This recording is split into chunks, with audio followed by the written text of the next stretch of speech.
আসসালামু আলাইকুম। আশা করছি সবাই ভালো আছেন। আজকে আমি একটি বাজেট ফ্রেন্ডলি ময়েশ্চারাইজারের রিভিউ নিয়ে এসেছি।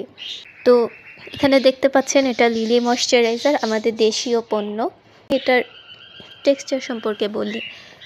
এটা খুবই বাটারি টাইপের একটা টেক্সচার, যেটা কিনা ড্রাই স্কিনের জন্য একদম পারফেক্ট। আর আমার যেহেতু ড্রাই স্কিন, সো এটা আমার জন্য একদম পারফেক্ট মনে হয়েছে।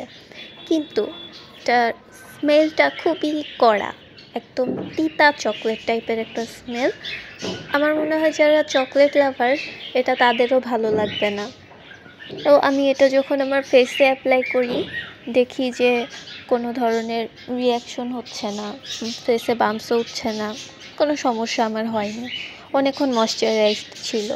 কিন্তু ওই যে ফ্রেগরেন্সটা, ওইটার কারণে আমার একটা ব্যাড ফিলিংস হতো, আমার ভালো লাগতো না। এই কারণে আমি এটা হাতে পায়ে দিয়ে শেষ করেছি। যে দেখেন অলমোস্ট শেষ। তো আমি বলবো যে আপনারা যদি কিনতে চান, বডি ময়েশ্চারাইজার হিসাবে কিনতে পারেন, কিন্তু ফেসের জন্য আমার মনে হয় না আপনাদের ভালো লাগবে।